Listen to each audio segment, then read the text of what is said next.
19h45, la barrière info soir, messieurs, dames, bonsoir et bienvenue à cette nouvelle session d'information du jeudi 13 février 2025. La ministre de l'Éducation nationale, de l'alphabétisation, de l'enseignement professionnel et de la promotion des langues nationales tire un bilan satisfaisant de la réintroduction du certificat de fin d'études du premier cycle CF et PD. Dr Elisabeth Chérif était hier mercredi 12 février 2025 sur le plateau de la télévision nationale Télé Sahel lors de la présentation de son bilan de la mise en œuvre de la lettre de mission. On l'écoute. Lorsque j'ai rencontré les parents d'élèves, la première préoccupation qu'ils m'ont exposée lors de notre prise de contact, c'était le retour du CFEPD. Un examen qui a été suspendu en 2013 est remplacé par des évaluations trimestrielles. Le passage automatique. Le passage automatique. Alors, nous avons voulu jeter un regard sur ces réformes. Et ce que nous avons découvert étaient des chiffres suffisamment interpellants pour ne pas nous laisser indifférents, surtout à la lumière de la mission qui m'a été confiée, au risque de me répéter, l'examen des réformes. C'est ça. Donc, nous avons pu découvrir que déjà cette réforme, en 2017, a fait l'objet d'une étude. Et l'étude a démontré que les acteurs de l'école n'étaient pas favorables à la réforme. Que 70 à 90% des acteurs de l'école la trouvaient pas assez suffisante. Et 80% des encadreurs pédagogiques pensaient que les résultats des évaluations qui permettaient de passer les élèves de la classe de 6e, de CM2 à la classe de 6e, leurs résultats ne sont pas le reflet du niveau réel des enfants. Alors, une étude interne qui a été menée en 2018 par la direction de la formation initiale et continue a révélé également les limites de cette réforme. Elle a pu montrer que 83% des enfants qui viennent en classe de 6e viennent avec un besoin important de remédiation. Près de 70% des enfants ont du mal à lire un texte simple pourtant. Alors, cela a démontré la nécessité de revoir les choses et surtout que les effets négatifs observés ont eu tendance à s'accroître de 21% à peu près du taux d'exclusion en 2022, on est passé à près de 43%. C'était alarmant, suffisamment alarmant pour nous pousser à mettre en place un comité de réflexion, un comité suffisamment inclusif, composé d'experts, des acteurs de la communauté éducative, tous les acteurs qui sont à même de donner un avis serein, responsable, conséquent sur cette question, tant elle implique la qualité de notre système éducatif, mais aussi l'avenir de notre nation. Parce que comme vous le savez, le primaire, c'est la base. C'est le fondement. Lorsque dans une construction, on rate la fondation, c'est que l'édifice aura toutes les malchances d'être vulnérable. Et c'est pour ça que nous avons réuni ce parterre d'acteurs au sein d'un comité pour réfléchir sur la pertinence et l'opportunité de ramener le CFEPD. La situation d'insécurité qui sévit dans certaines parties du Niger a affecté plusieurs établissements scolaires qui ont fermé leurs portes et touché des milliers d'élèves. Pour permettre aux élèves des zones concernées, le ministère de l'Éducation a initié un programme de cours à distance, a laissé entendre la ministre Dr Elisabeth Chérif. beaucoup d'écoles qui ont été fermées à cause de l'insécurité. À cause de ces défis sécuritaires qui datent de très longtemps. Bien sûr. Et pour lesquels nous avons essayé quand même d'entreprendre des actions interministérielles. C'est le cas du forum qui a été organisé à Tillabéri avec la très forte implication du ministère de la Défense, du ministère de l'Intérieur, du ministère de l'Action humanitaire pour voir dans quelle mesure est-ce que nous pourrons réouvrir certaines écoles qui sont situées dans ces zones d'insécurité. Et cette action concertée, déterminée, a permis à près de 12 000 enfants de regagner les chemins de l'école après des années d'interruption. Alors, 12 000 enfants. Plus de 12 000 enfants, de regagner les chemins de l'école. Alors, le défi est toujours là. Ceux qui ne veulent pas du dynamisme de notre école, ceux qui sont conscients que notre école est un instrument de développement et qui ne veulent pas que cet instrument soit opérationnel, ne vont pas baisser les bras. Il y a toujours des défis. Et la digitalisation, justement, fait partie des pistes qui peuvent permettre de relever ces défis. Alors, nous avons introduit des réformes. Un des comités ad hoc du ministère a travaillé sur la stratégie du numérique. Comment est-ce que nous pourrons, de manière réaliste et réalisable, concevoir une stratégie qui peut nous permettre d'atteindre nos enfants qui sont situés dans les zones qui sont affectées encore par des défis sécuritaires. Après, par exemple, la réouverture des écoles, nous avons organisé une formation des encadreurs de cette région, de la région, par exemple, de Tillabéri. 416 encadreurs ont été réunis pour la prise en charge de l'éducation en situation d'urgence. Ils ont été formés et nous avons le projet de mettre à la disposition des enseignants, des formateurs, de près de 7000 tablettes. 7000 tablettes. 7000 tablettes dans l'immédiat, et d'autres vont suivre, justement pour pallier ces problèmes, pour permettre la continuité des activités pédagogiques dans toutes les zones de ce pays. C'est un projet qui demande beaucoup de ressources, mais nous gardons espoir.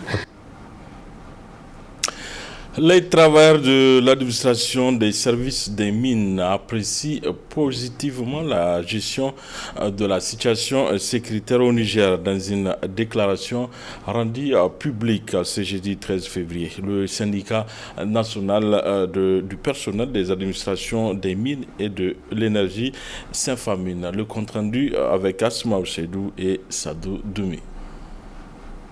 Examiner la situation sécuritaire et socio-économique du pays, objet de la présente rencontre organisée par le bureau exécutif du syndicat national du personnel des administrations chargé des mines et de l'énergie Sympamine. Dans ce secteur, plusieurs efforts ont été fournis grâce à l'arrivée du ministre en charge, a indiqué le secrétaire général du Sympamine. Au plan sécuritaire, le bain Sympamine note l'amélioration progressive de la situation sécuritaire dans notre pays et les États de l'AES, grâce aux énormes efforts de nos forces de défense et de sécurité auxquelles nous rendons un hommage mérité. Au plan syndical, nous fondons l'espoir quant à l'évolution positive des discussions entre les centrales syndicales et le gouvernement au grand bonheur de l'ensemble des travailleurs et du peuple nigérien. Au plan économique, nous saluons et soutenons avec force les actions courageuses entreprises par le CNSP pour avoir affirmé la souveraineté totale du Niger sur ses ressources minières. En effet, il est important de relever que grâce à l'engagement du commissaire colonel Abarch Ousmane, ministre des Mines, sous la conduite éclairée du président du CNSP, des décisions courageuses et stratégiques ont été prises pour mettre fin aux pratiques déséquilibrées qui freinaient depuis plusieurs années le développement du secteur minier. Parmi ces décisions, nous tenons à souligner 1. État de lieu des titres miniers. À travers un comité technique mis en place, la situation de tous les titres miniers en vigueur a été faite, ce qui a permis d'assainir le secteur et de recouvrer des arriérés, des droits et taxes par l'État. 2. La récupération de l'immeuble, la maison de l'uranium, par le ministère des Mines. Acquis dans le cadre de l'avant-projet sommaire d'une valeur de 10 milliards de francs CFA, la maison de l'uranium abritait le siège des sociétés minières filiales d'Orano, qu'il a loué à 100 millions de francs CFA par an. 3. Création de 2 sociétés d'État dans le domaine minier. Avec la création des Timmersol National Uranium Company et Mazumawa National Gold Company, le Niger s'engage dans une rupture avec son ancienne histoire minière. À travers ces 2 sociétés, l'État du Niger va investir dans la recherche géologique et minière et la redynamiser pour améliorer les connaissances du sous-sol et développer des mines industrielles, seules ou en association avec des partenaires. 4. L'encadrement des EMAP. 5. La participation de l'État dans les EMAP. 6. L'adaptation de l'ordonnance sur le contenu local. Dans cette déclaration de presse, le Ben Sempamine tient à féliciter et à encourager le gouvernement quant à l'effort qu'il fournit dans le cadre de la bonne marche du laboratoire de géosciences du Centre de recherche géologique et minier CRGM. Le Ben Sempamine salue les efforts du ministre des Mines dans le cadre de la coopération turque dans l'opération du laboratoire du CRGM. Le Sempamine, conscient de ces avancées, sont des victoires pour le Niger, demande à l'État de poursuivre les efforts pour renforcer davantage notre souveraineté minière, d'améliorer les investissements dans la recherche géologique et minière pour accélérer l'industrialisation du secteur, d'honorer les engagements pris dans le cadre de l'adoption de la politique minière qui était d'investir 2 milliards par an dans la recherche géologique et minière, d'adopter le régime indemnitaire des cadres des mines aux camarades et aux exploitants, de s'approprier les réformes entreprises par l'État et à les défendre, de respecter leur engagement et contribuer équitablement au développement du pays.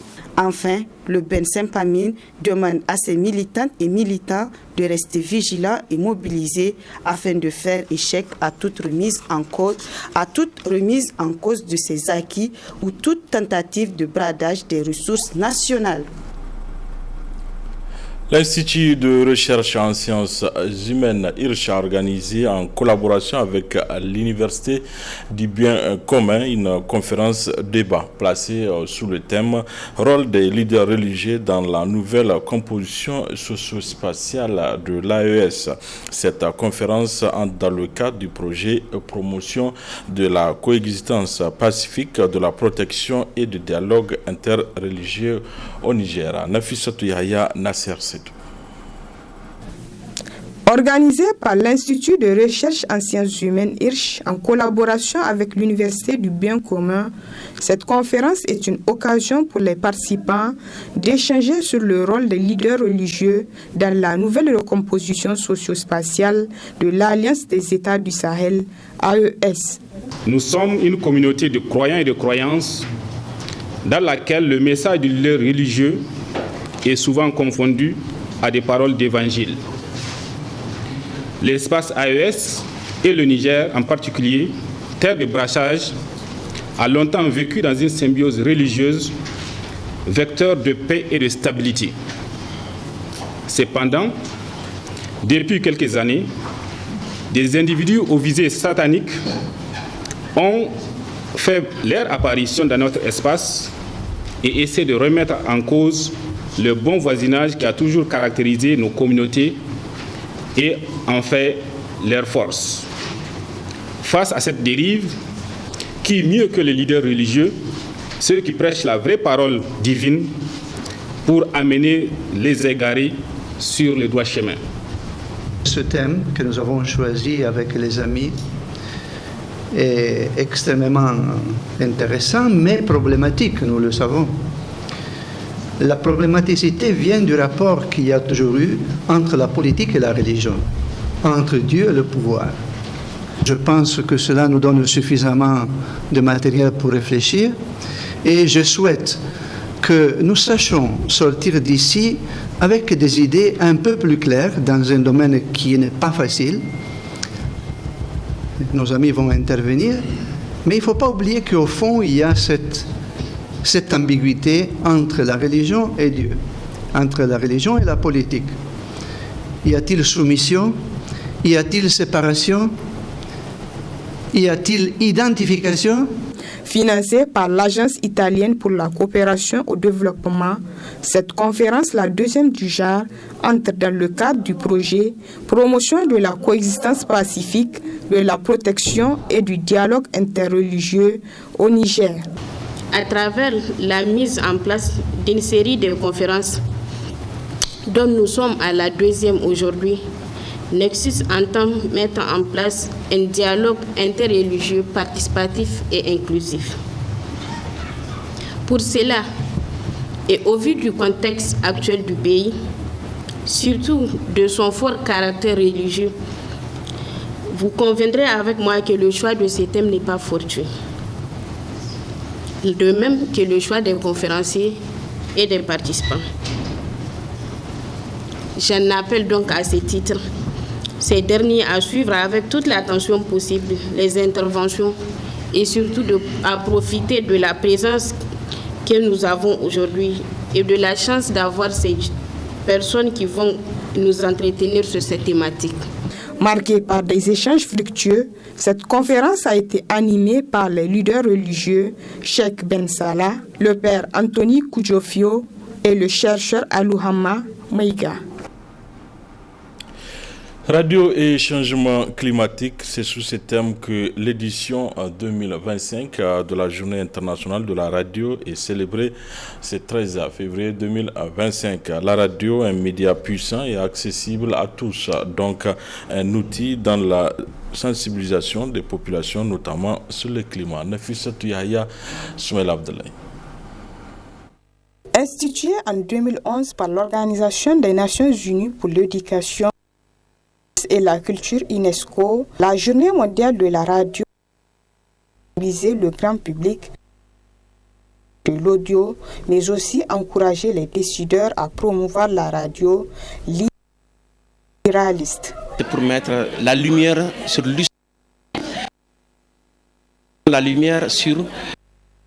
le triptyque, si vous le savez et si vous le connaissez, l'information, la communication et le divertissement, donc la musique et tout ce qui s'ensuit.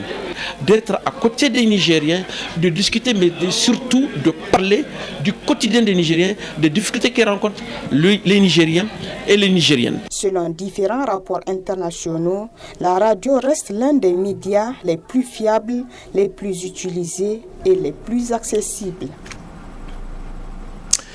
Du sport dans cette édition, l'école Issaberi de Niamey a servi de cadre pour la cérémonie officielle du lancement ce jeudi 13 février 2025 dans la matinée de la première phase du projet Football for School. Ismaël Moumouni pour le reportage. Permettre aux scolaires de s'épanouir à travers le football, c'est ce qui a conduit à la création de cet ambitieux programme dénommé Football for School. Cette initiative est l'œuvre de la Fédération nigérienne de football, FENIFOOT, dont cette cérémonie marque le lancement officiel de la première phase à travers la remise aux 100 écoles sélectionnées de Niamey, chacune un carton contenant 20 ballons. Nous avons tout fait pour pouvoir faire aboutir un projet qui nous tenait à cœur, qui était de pouvoir instaurer le football dans toutes les écoles, tous les établissements. Du primaire et du secondaire. Ça a été matérialisé aujourd'hui par un arrêté commun des deux ministères, de la jeunesse et des sports et du ministère de l'éducation nationale. Grâce à la bonne volonté des deux ministres, effectivement, que je tiens vraiment à saluer et à remercier. Merci de me signaler aujourd'hui que le football, en tout cas, se joue dans les établissements à Niamey déjà. C'est le vœu qu'on fait. Vous savez, je pense que vous le vivez tous dans vos foyers. Aujourd'hui, tous les enfants rêvent de rentrer dans une école de football. Malheureusement, ce n'est pas possible. Tout le monde ne peut pas avoir cette chance-là. Donc, ce que nous essayons de créer, c'est de donner une chance au maximum d'enfants, en tout cas, de pouvoir pratiquer, même s'ils ne peuvent pas accéder à une école de football spécialisée, de pouvoir avoir la chance de pratiquer le football dans leur établissement. Qu'il y ait une grande majorité, qu'il y ait une grande majorité d'enfants qui puissent avoir cette chance-là. Cela va élargir l'assiette, en tout cas, du choix, si vous voulez, des talents dans le pays, dans notre pays. Ça permettra de créer beaucoup de talents. C'est ça qui peut faire évoluer notre football. C'est l'objectif, en tout cas, que nous visons. Aujourd'hui, nous allons lancer ce projet-là. En tout cas, nous serons à vos côtés pour vous épauler, et en encadrement, et en matériel, et certainement même en infrastructure. La FIFA vient pour donner l'exemple, puisqu'ils ont vu le projet qu'on a fait, ils étaient là quand on a signé l'arrêté en question que je dis, ça les a tellement encouragés qu'ils ont promis d'accompagner en matériel, notamment d'informatique et surtout en matériel de sport et de terrain. Aujourd'hui déjà, ils ont annoncé qu'ils envoient 2 terrains à titre d'essai qu'on va implanter mais c'est des petits terrains qu'on va implanter dans 2 écoles, à choisir bien sûr au niveau de Niamey. En réceptionnant cet important lot, la direction régionale, au-delà, le ministère de l'Éducation nationale, de l'alphabétisation et de l'enseignement professionnel et de la promotion des langues nationales tire son chapeau à la FENIFOOT pour ce geste combien important. Je profite pour féliciter le président de FENIFOOT pour l'aboutissement de ce projet qui vous est cher. Aussi, transmettez à la FIFA toute notre gratitude. Monsieur le président de la FENIFOOT, cette initiative évidemment est louable. Vous l'avez dit, dans nos foyers, tous nos jeunes portent des maillots des célèbres joueurs de football et tout le monde veut leur ressembler. Et vous le savez très bien, le sport dans un pays se construit à la base. Tant que ce n'est pas à la base, ce n'est pas supporté, c'est aléatoire. Mais quand on commence à la base, c'est à ce moment évidemment qu'on puisse pérenniser un sport. Et Football for School, le football dans l'école, permettra à nos Nigériens, à nos petits frères, à nos enfants de nourrir le rêve qu'ils nourrissaient. Et ça nous permet de soutenir le football pour que le football dans notre pays soit pérenne. Aujourd'hui, le football est incontournable à travers le monde et vous voyez les échos que ça fait chez nous. Donc, nous espérons, évidemment, une fois réalisé ce sport, ça va nourrir le sport football qui est le football roi, le sport roi du monde. Et à ce titre-là, nous vous félicitons et nous lançons un appel à tous les chefs d'établissement, aux draines, aux élèves aussi d'exploiter cette situation-là pour nourrir leurs rêves. Les responsables des écoles récipiendaires ont eux aussi salué la FENIFOOT pour ce geste inestimable. Pour ce programme Football for School, ce sont des milliers de ballons que la FENIFOOT va offrir à plusieurs établissements scolaires et c'est là sur l'ensemble du territoire national. Voilà, c'était là la cérémonie officielle du lancement de la première phase du projet Football for School de la Fédération nigérienne du football FENIFOOT. Il faut le souligner que ce projet va concerner des centaines d'établissements scolaires sur l'ensemble du territoire national. Ici, à Niamey, 100 établissements sont concernés par ces projets. Et chacun d'eux ont reçu 20 ballons, comme nous l'a précisé Ismaël Moumouni et Cheb Guisso dans ces reportages. Voilà, messieurs, dames, c'est également la fin de cette édition. Merci à vous de l'avoir suivi. Au revoir.